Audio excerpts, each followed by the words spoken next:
Raga telah mati dan jiwa yang di dalamnya telah pergi.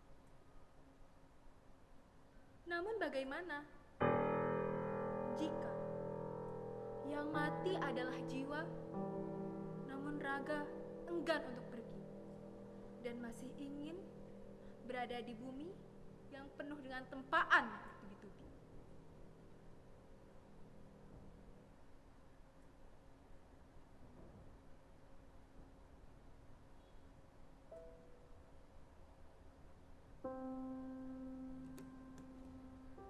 Sebagai mahasiswa unggulan di kampusku, tentu saja aku harus bangun pagi. Iya, bangun sedini hari mungkin. Untuk apa? Untuk menyiapkan mata kuliah hari ini, berberes-beres rumah, memasak, menyiapkan video pembelajaran tari. Bukankah kesannya seperti merangkap? Ya, sebagai kakak, pengganti ibu rumah tangga, pengganti kepala keluarga. Sudah, cerita itu masih ingin kusimpan sendiri. Oh iya, kita belum kenalan kan? Perkenalkan, namaku Sukma, putri sulung di keluarga ini, yang sedang menempuh pendidikan untuk mendapat gelar sarjana pendidikan. Kalian tahu, kuliah zaman sekarang nggak cukup cuma modal buku, kertas, pensil, pulpen. Mana cukup? Sekarang itu harus modal nih. HP, laptop. Karena apa? 2020 kita telah memasuki era industri 4.0. Ya, ditambah lagi dengan adanya wabah ini. Kalian pasti sudah tidak asing dengan makhluk tak kasat mata yang aku maksud. Ya? Apa? Bukan setan. Ini bukan acara jurnal Sukma. Itu loh, Corona, COVID-19. Berawal dari negeri Cina di salah satu kotanya. Tepat pada tanggal 31 Desember 2019, Organisasi Kesehatan Dunia yang terletak di Cina mengumumkan bahwa terdapat kasus peningkatan pneumonia yang sangat tinggi, tapi tidak diketahui penyebabnya. Aneh kan? Setelah diteliti, ternyata lahirlah virus ini. Virus Corona. Oh ya, aku ingat galungan tahun ini aku tidak pulang ke kampung bapak dan ibu. Karena apa? Ya karena virus ini. Lockdown di mana-mana, PSBB di mana-mana. Keluar rumah aja harus pakai masker. Harus bawa hand sanitizer. Ya kan? Sekarang juga pembelajaran aja dirubah menjadi daring. Iya, anak-anak sekarang belajar, dulu mereka pergi ke sekolah. Sekarang cuma duduk di kamar, buka laptop. Gini, selamat pagi Bu Guru, terima kasih ilmunya. Padahal gurunya ada yang ditinggal tidur. Bener nggak? Ngaku kalian. Begitu juga dengan orang-orang yang bekerja, sekarang mereka pindah bekerja di rumah. Ya, seperti itulah era baru ini. Sebenarnya banyak yang bisa terima era ini. Ada juga yang merasa sulit menerima. Karena apa? Iya, tidak semua orang kondisi ekonominya sama. Tetapi, bagi mereka yang masih ingin bertahan di tengah era ini, mereka harus berjuang.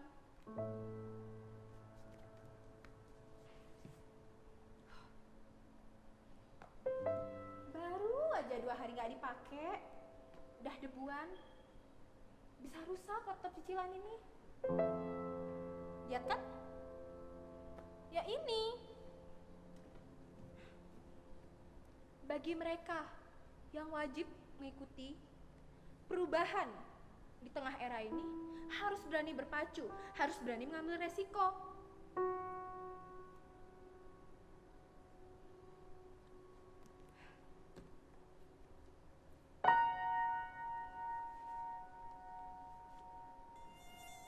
Cantik ya.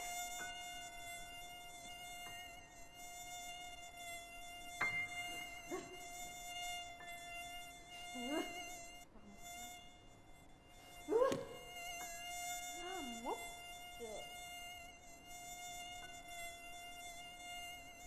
Au!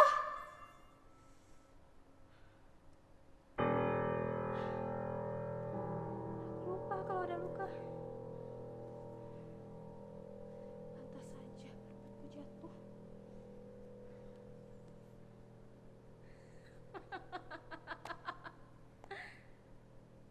Kalian pasti penasaran kan? Kenapa perbanku tadi jatuh? Iya, itu adalah perban luka. Perban luka dari diriku.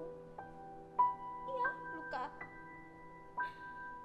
Sudah saatnya aku cerita kepada kalian tentang dongeng Sukma yang malam.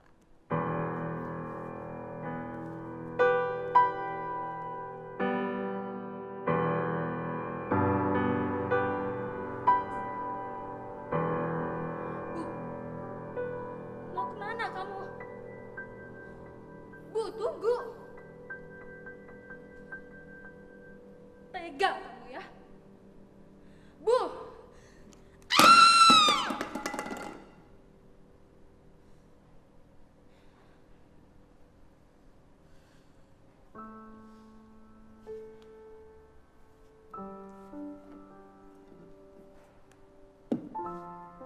Baru kali ini aku lihat Bapak lepas kendali seperti itu. Ibu. Tidak.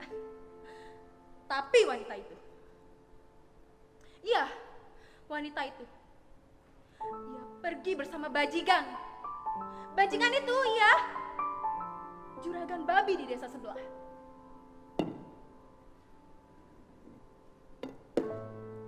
Awalnya wanita itu hanya bekerja sebagai asisten rumah tangga.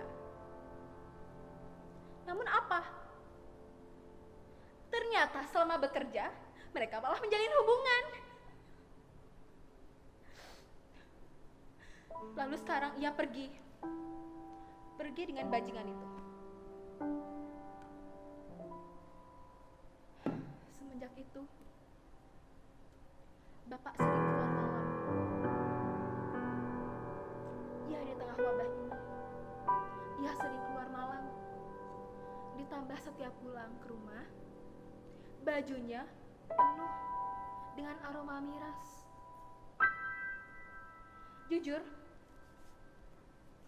aku sebagai putri sulungnya hafal betul bagaimana tabiat Bapak. Ia sangat jarang pergi untuk minum. Sangat jarang marah. Beliau memiliki hati yang lembut. Namun, semenjak wanita itu pergi dengan bajingan itu, Bapak mulai berubah. Bapak sering pergi keluar rumah, pulang pagi. Setelah itu ya, mulai sakit-sakitan.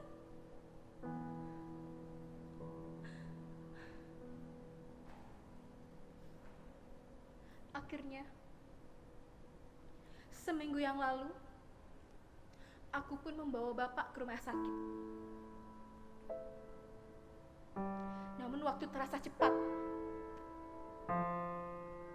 3 hari yang lalu, kalian tahu?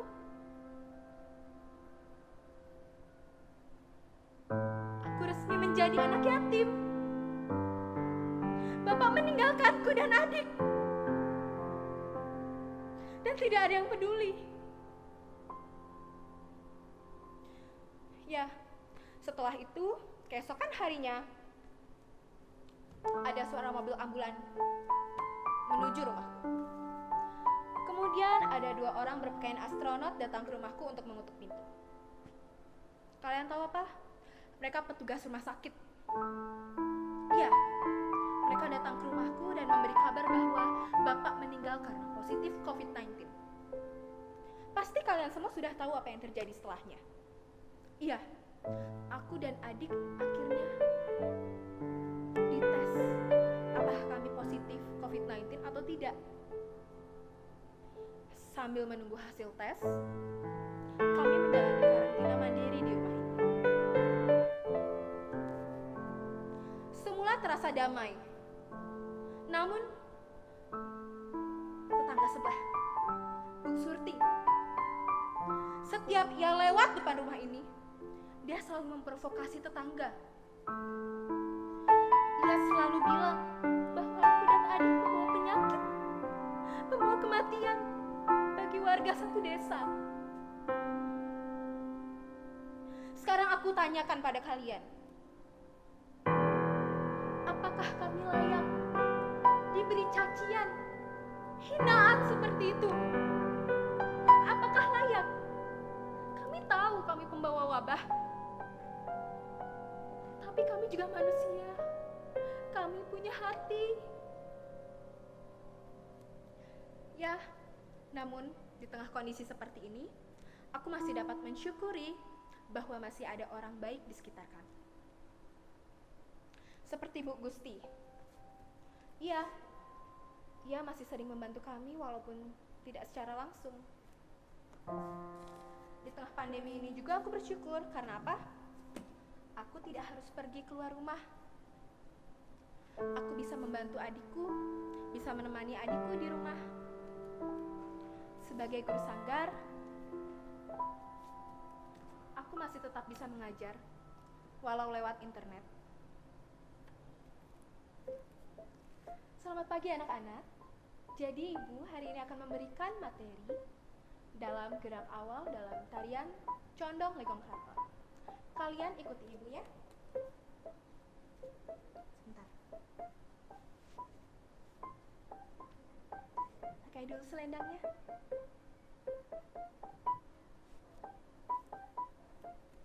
Nah, terus angkat mamanya. Jalan. 1, 2, 3. Tangan ke depan, kemudian kocak lase.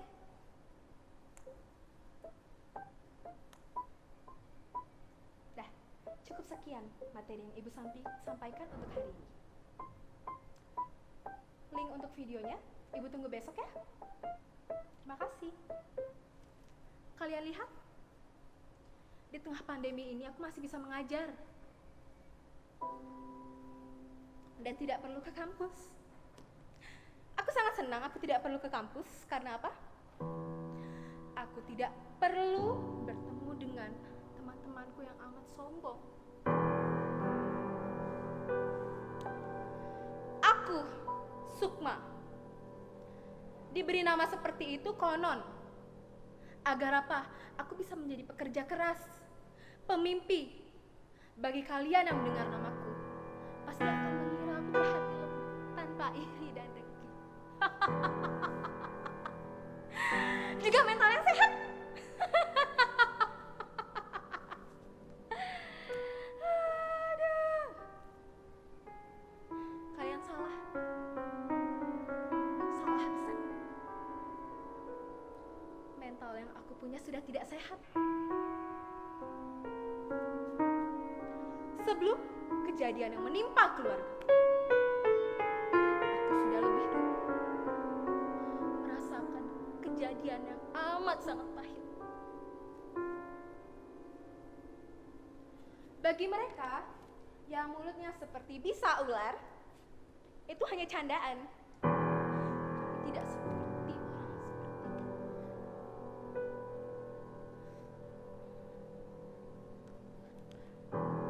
Mereka menghinaku ketika suatu hari salah satu dari mereka mengetahui kelemahan dan kondisi keluarga. Iya, mereka mengetahui dan menghinaku, terus menghina. Bahkan mereka memperdayaku yang lucunya aku mau. Iya, aku malah mau. Karena apa? Karena saat itu pikiranku hanyalah uang. Ketika aku mendapatkan uang, aku bisa membantu perekonomian keluargaku. Bagi kalian, ini adalah suatu pembelajaran. Ketika kalian memutuskan untuk bekerja dengan orang yang kepalanya selalu menengadah ke atas, kalian siap untuk diperbudak. Selalu seperti itu. Kejadian yang malang selalu menimpaku. Kalian tahu, setelah kematian ayahku, aku mencoba mengakhiri hidupku.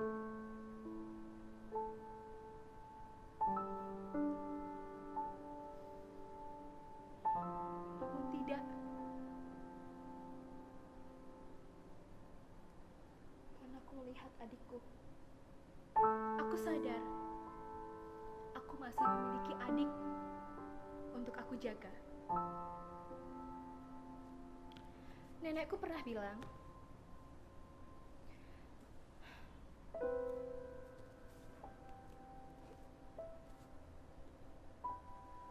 Sukma, kemari nak.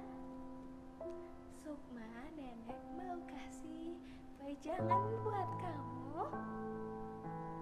Ketika nanti kamu dewasa, dunia pun meninggalkanmu, jangan lupa akan diri ini, teman sejatimu.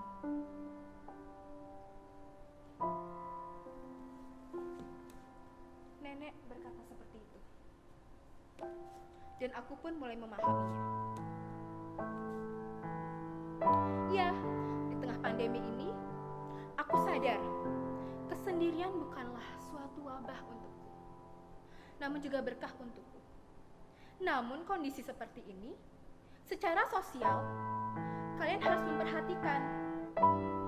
Lihat, di tengah pandemi ini sekolah diliburkan. Bisa-bisa jika pandemi ini selalu berlangsung sekian tahun, sekolah-sekolah formal akan tutup dan berubah menjadi homeschooling. Aku rasa itu harus menjadi pertimbangan untuk kita.